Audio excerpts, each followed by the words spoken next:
Selamat malam saudaraku. Pada malam hari ini saya mengajak kita untuk memperhatikan bagaimana kejatuhan manusia ke dalam dosa yang dikisahkan di dalam kitab Kejadian pasal 3, di mana manusia lebih tertarik dengan apa yang ditawarkan oleh iblis daripada taat kepada apa yang telah diperintahkan oleh Allah. Dalam ayat ini Bapak Ibu, atau dalam kisah ini, memang nama iblis atau setan tidak pernah muncul. Yang disebutkan hanyalah ular. Tetapi sebetulnya inilah pengalaman kita sehari-hari. Setan sendiri tidak menampakkan diri, hanya agen-agennya atau alat-alatnya yang kelihatan. Karena itu setiap kali ada ajakan, perintah atau bujuk rayu untuk membuat dosa, sekalipun kita tidak melihat setan dengan mata jasmani kita, tetapi ingatlah bahwa setan ada di balik orang yang mengajak saudara berbuat dosa itu. Kita perhatikan selanjutnya bagaimana strategi yang dilancarkan oleh si setan untuk menggoda Hawa. Dalam Kejadian pasal 2 ayat yang ke-16, ini adalah perintah asli daripada Allah. Allah katakan bahwa semua pohon dalam taman boleh kau makan buahnya dengan bebas. Tetapi pohon pengetahuan tentang yang baik dan yang jahat itu janganlah kau makan buahnya, sebab pada hari engkau memakannya pastilah engkau mati. Dikatakan bahwa semua pohon dalam taman boleh kau makan buahnya dengan bebas. Kemudian ada satu larangan di sana, tidak boleh makan buah pohon pengetahuan yang baik dan yang jahat. Karena ketika ia memakan, maka ia akan mati. Ada satu kepastian di sana, dia pasti akan mati jika ia memakan buah yang dilarang oleh Allah itu. Nah, tetapi Bapak Ibu, ketika setan menggoda si perempuan atau si Hawa, perintah ini menjadi berbeda. Setan kemudian mulai menyebarkan berita bohong. Dia memutarbalikkan kebenaran firman Tuhan. Kita perhatikan di dalam Kejadian pasal 3 ayat yang ke-1. Adapun ular ialah yang paling cerdik dari segala binatang di darat yang dijadikan oleh Tuhan Allah.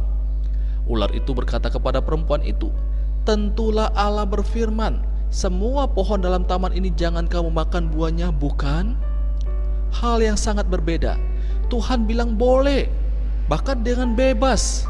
Tetapi si ular memutarbalikkan perintah ini. Semua pohon dalam taman ini jangan kamu makan buahnya.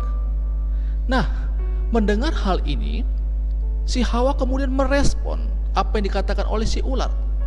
Dalam ayat yang kedua, lalu sahut perempuan itu kepada si ular itu, buah pohon-pohonan dalam taman ini boleh kami makan.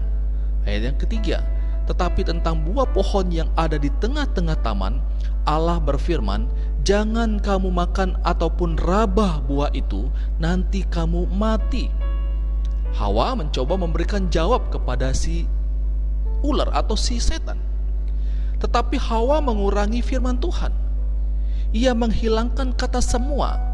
Kalau di dalam perintah aslinya, Tuhan katakan semua pohon dalam taman itu boleh dimakan buahnya. Namun Hawa menghilangkan kata semua. Bukan hanya itu, Hawa pun menambahkan sesuatu yang tidak diperintahkan oleh firman Tuhan, yaitu ada kata raba yang ditambahkan oleh Hawa. Melihat hal ini, ternyata si Hawa tidak memahami dan berpegang teguh pada firman Tuhan, maka setan kemudian melancarkan serangan berikutnya.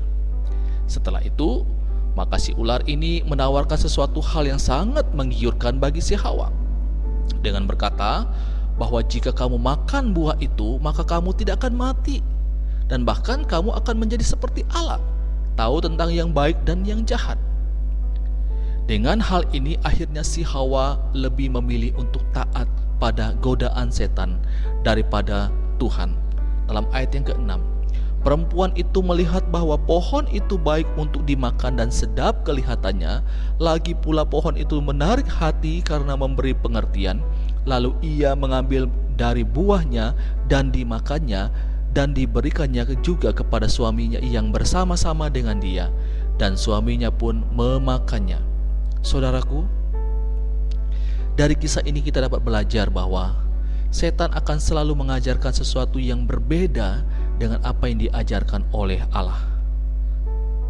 Meskipun setan tidak terlihat secara nyata, tetapi setiap kejahatan yang ada, setan selalu ada di balik semuanya. Setan selalu menawarkan hal-hal yang berbeda dengan Tuhan. Tuhan mengajarkan bahwa kepuasan itu hanya ada di dalam Kristus. Di luar Kristus tidak ada kepuasan yang sejati.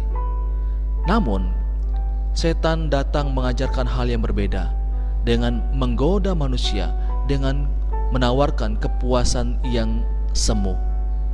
Menawarkan kepuasan kepada harta, seks, jabatan, dan lain-lain.